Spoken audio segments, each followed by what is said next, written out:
Hello, I'm Philip Schlesinger. I'm Professor in Cultural Theory at the University of Glasgow.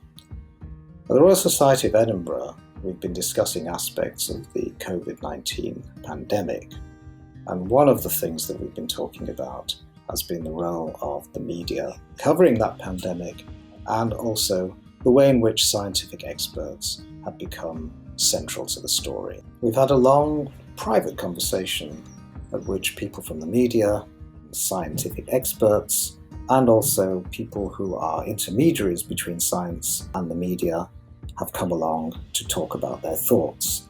And although it was private, we had an illustrator sitting in trying to represent the nature of the conversation that we had. What I'd like to do is just take you through some of the key points. As you can see, it was quite a busy occasion with lots going on. While this can't really sum up everything that was said, I think it can give us an idea of some of the key points that were raised. The whole point of having that discussion, of course, was to try and learn some lessons for the future. After the pandemic, we need to be fitted for future crises, and we need to know how to do it in the best possible way. Journalists tell us just how overwhelming it was to be plunged into dealing with the pandemic. A surfeit of information and also lots of misinformation circulating. And finding your way through all of that is a daily chore.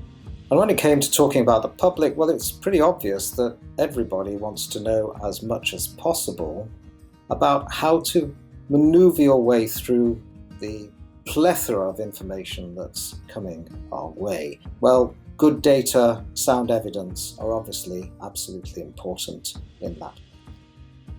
It would be nice if we were continually given certainties, but of course the evidence shifts and scientific views change in line with it, and advice to us as citizens also changes in line with that. The Great Mask Debate, if we can call it that, was one example that comes to mind. We were told at the beginning, scientific opinion thought that wearing masks was really not that helpful in stopping transmission, and then over time a new scientific consensus emerged, and we were told that yes, and in many situations of course we're required to do so. Good science reporting has really come into its own during the pandemic, and it can't be too highly valued. We want reporters who actually understand what it is they're writing about. Unavoidably, politics runs like a red thread throughout this crisis. Governments are very, very exposed. Everything they do is watched carefully, and of course they try to control the message as much as they can. There's no doubt that we've been in some kind of patriotic fervour some of the time. We're asked to be proud of the vaccine being produced in the UK. We're asked to look at our comparative position with other countries, of course, when it is a positive thing. In an atmosphere of crisis, which some have likened to something like a wartime situation, it's certainly a civil emergency, many reporters say, well, it's really quite difficult to criticise politicians, patriotic reasons, and you don't want to be seen as rocking the boat. And because public health situations are extremely sensitive, many healthcare professionals are extremely reluctant to speak out, and particularly to talk to the media. Politicians like to justify their actions by saying they're following the science, but it's not as though science was one uncontested body of knowledge. There was fierce debate, for example, about whether or not herd immunity was achievable. As our discussion continued, many more issues came up, as you can see. Most of the public accepted lockdowns and other restrictions to try and keep the virus at bay. So when Dominic Cummings, who was then advisor to Prime Minister Boris Johnson, broke the lockdown rules and provoked immense public actor because it had infringed an atmosphere of solidarity, it just underlined the fact that having one rule for the privileged and another for everyone else was simply not acceptable. It was a turning point.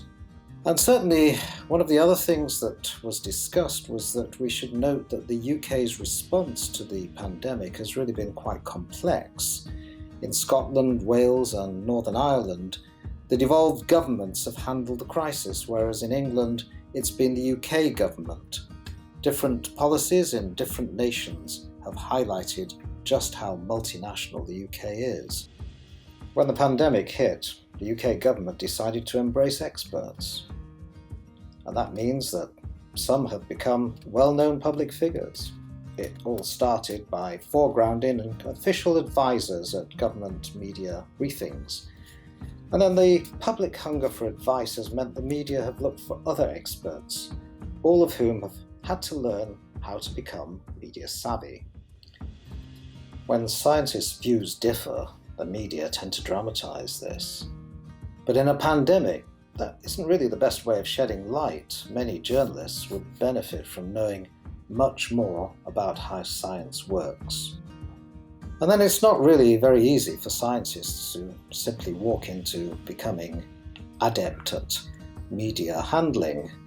So they have to be careful. They need to stay within the bounds of their expertise, and of course, sometimes they go well beyond it.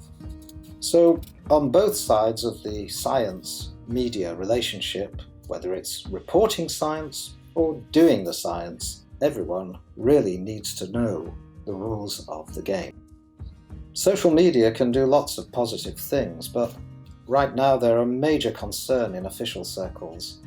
For instance, unchallenged misinformation about the pandemic may well have negative effects, such as encouraging vaccine hesitancy or anti-vaxxer beliefs.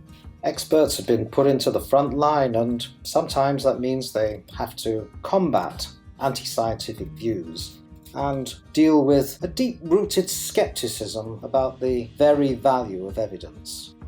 In broadcasting, the need to demonstrate balance and impartiality has meant that scientific evidence is sometimes pitted against evidence-free opinion, and many think this practice needs to be rethought.